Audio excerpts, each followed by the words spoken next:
15 വർഷം പഴക്കമുള്ള ഒരു കൊലപാതകത്തിൻ്റെ വാർത്തയാണ് കേരളം ഏറ്റവും അധികം ഇപ്പോൾ ചർച്ച ചെയ്തുകൊണ്ടിരിക്കുന്നത്. ഈ വാർത്ത കണ്ടപ്പോൾ, മരിച്ചുപോയ വ്യക്തിയുടെ വേണ്ടപ്പെട്ടവരുടെ കരച്ചിൽ കണ്ടപ്പോൾ എനിക്ക് മനസ്സിൽ തോന്നിയ ഒരു കാര്യമുണ്ട്.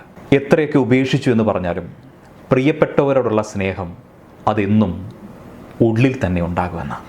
ആരോ പറഞ്ഞു വരുത്തിയ ഒരു ആരോപണത്തിൻ്റെ പേരിൽ പ്രിയപ്പെട്ട ആ വ്യക്തിയെ അവർ എഴുതി തള്ളിയില്ലായിരുന്നെങ്കിൽ ഈ 15 വർഷത്തിൽ ഒരിക്കലെങ്കിലും അവർക്ക് ആ വ്യക്തിയെക്കുറിച്ച് ഒന്ന് അന്വേഷിക്കാൻ തോന്നിയിരുന്നെങ്കിൽ ഒരുപക്ഷെ അവൾ ഇന്ന് ജീവനോടെ കണ്ടാനെ, അല്ലെങ്കിൽ അവൾക്ക് എന്തു സംഭവിച്ചു എന്നെങ്കിലും നേരത്തെ അറിയാൻ കഴിഞ്ഞാനെ. ഈ ദേഷ്യവും വാശിയുമൊക്കെ നമ്മുടെ മനസ്സിനെ മൂടിക്കളയുന്നത് ഇങ്ങനെയാണ്. മനുഷ്യരല്ലേ, തെറ്റുകളൊക്കെ സംഭവിക്കാം എന്ന് കരുതി അവർ നമുക്ക് വേണ്ടപ്പെട്ടവരല്ലാതായി മാറുന്നില്ലല്ലോ. ഈ പ്രണയത്തെ തുടർന്നോ അല്ലാതെയൊക്കെ വീട്ടിലുണ്ടാകുന്ന പ്രശ്നങ്ങളും വഴക്കുകളും, അതേ തുടർന്നുണ്ടാകുന്ന ഒളിച്ചോട്ടവും വീട് വിട്ടിറക്കലുകളും നാട് വിടലുമൊക്കെ കാലങ്ങളായിട്ട് നമ്മുടെ നാട്ടിൽ കണ്ടുവരുന്ന കാര്യമൊക്കെ തന്നെയാണ്. ലോകം എത്ര തന്നെ മുന്നോട്ട് പോയി എന്ന് പറയുമ്പോഴും ഇത്തരം വാർത്തകൾക്ക് ഒരു പഞ്ഞവും ഇല്ല.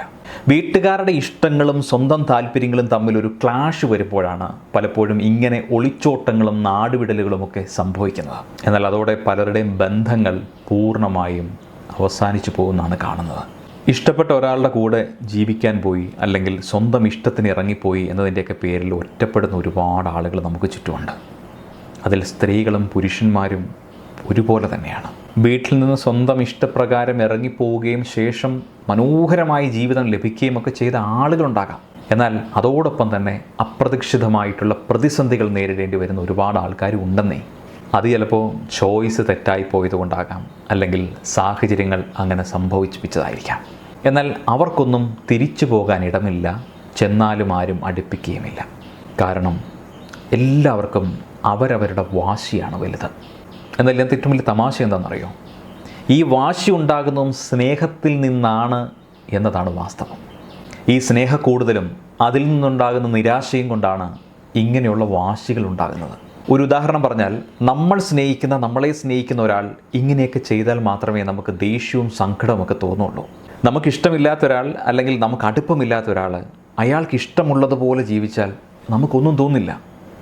അതായത് ചിലരോടുള്ള സ്നേഹം തന്നെയാണ് അവരോടുള്ള ദേഷ്യത്തിന് കാരണമായിട്ട് മാറുന്നത്.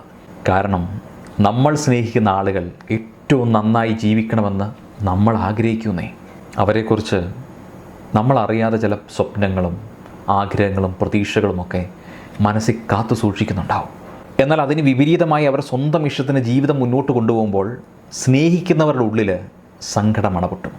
ഇത്രയും സ്നേഹിച്ചിട്ടും അവർ നമ്മളെ സ്നേഹിക്കുന്നില്ലല്ലോ, മനസ്സിലാക്കുന്നില്ലല്ലോ എന്നൊക്കെ ചിന്തിക്കും. അവർ അവരുടെ ഇഷ്ടത്തിന് ജീവിക്കുന്നു, ഞങ്ങളെക്കുറിച്ച് ചിന്തിക്കുന്നില്ല എന്നിങ്ങനെയുള്ള ചിന്തകൾ ആ സമയത്തിൽ ഇങ്ങനെ കയറിപ്പറ്റും. അവളെ അല്ലെങ്കിൽ അവനെ വളർത്തി വലുതാക്കിയത് ഞങ്ങളല്ലേ, അപ്പോൾ അവന് അല്ലെങ്കിൽ അവൾക്ക് ഞങ്ങൾ പറയുന്നത് കേട്ടുകൂടെ? അതുമല്ലെങ്കിൽ ഞങ്ങളുടെ അഭിമാനത്തിന് വില നൽകണ്ടേ? ഞങ്ങളുടെ സ്നേഹത്തിന് വിലയില്ലാതായി പോയോ എന്നൊക്കെയുള്ള ചിന്തകൾ ഇങ്ങനെ മനസ്സിനെ വേട്ടയാടിക്കൊണ്ടേയിരിക്കും.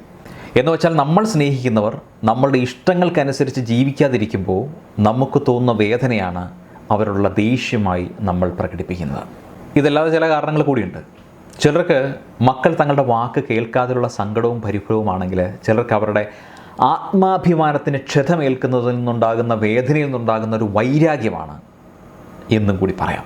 ചിലർക്ക് തോറ്റു കൊടുക്കാതിരിക്കാനുള്ള വാശിയാണ് കൂടുതൽ. ഇങ്ങനെ പലതുമാകാം കൂടെ പിറന്നവരെയും മക്കളെയും വേണ്ടപ്പെട്ടവരെയൊക്കെ അകറ്റുന്ന ഘടകങ്ങൾ. ഇങ്ങനെയൊക്കെയുള്ള പല കാരണങ്ങളും കൊണ്ടാണ് ആളുകൾ ബന്ധങ്ങൾ മറന്ന് പെരുമാറുന്നത്. എന്നാൽ എന്തിൻ്റെ പേരിലായാലും പ്രിയപ്പെട്ടവരെ പൂർണ്ണമായും എഴുതി തള്ളാതിരിക്കുന്നത് തന്നെയാണ് നല്ലത്. നമ്മളെപ്പോലെ തന്നെ അവർക്കും അവരുടേതായ ഇഷ്ടങ്ങളും സ്വപ്നങ്ങളും ഉണ്ടാകുന്നേ. അവരെ സ്നേഹിക്കുന്നതോടൊപ്പം തന്നെ അവരുടെ ഇഷ്ടങ്ങളും താല്പര്യങ്ങളുമൊക്കെ നമ്മളൊന്ന് മനസ്സിലാക്കിയാൽ ഒരിക്കലും നമുക്കവരെ വിട്ടുകളയാനായിട്ട് തോന്നിയാല. ഇനി എന്തെങ്കിലും ഒരു തെറ്റൊക്കെ പറ്റിപ്പോയാൽ നമുക്കൊന്ന് ക്ഷമിച്ചാൽ പോരെ. എന്നാൽ അങ്ങനെ ചിന്തിക്കുന്നതിന് പകരം സ്വന്തം ഇഷ്ടത്തിന് ജീവിക്കാൻ പോവുകയല്ലേ, എങ്കിൽ പിന്നെ എനിക്ക് ഇങ്ങനെ ഒരു മകൻ അല്ലെങ്കിൽ മകളില്ല, അതുമല്ല ഇങ്ങനെ ഒരു സഹോദരനില്ല സഹോദരിയില്ല എന്ന് പറഞ്ഞ് ആ ബന്ധം ഇല്ലാതാക്കിയല്ലേ പലരും ചെയ്യുന്നത്. എന്നാൽ ഇങ്ങനെ ചിന്തിക്കുന്നതിന് പകരം സ്വന്തം ഇഷ്ടത്തിന് ജീവിക്കാൻ പോവുകയല്ലേ, എങ്കിൽ പിന്നെ എനിക്കിനി ഇങ്ങനൊരു മകനില്ല മകളില്ല, അതുമല്ല ഇങ്ങനൊരു സഹോദരനില്ല സഹോദരിയില്ല എന്ന് പറഞ്ഞ് ആവർത്തിച്ച് ആ ബന്ധം ഇല്ലാതാക്കിയല്ലേ പലരും ചെയ്യുന്നത്. നിങ്ങളിങ്ങനെ പറഞ്ഞതുകൊണ്ട് മാത്രം ആ ബന്ധം അവസാനിക്കുമോ? ഇല്ല, ഒരിക്കലുമില്ല. പോറ്റി വളർത്തിയ മകളെ മറക്കാൻ ഒരു പേരൻസിനും സാധിക്കില്ല, ഒരിക്കലുമില്ല. പോറ്റി വളർത്തിയ മക്കളെ മറക്കാനായിട്ട് ഒരു പേരൻസിനും കഴിയില്ല.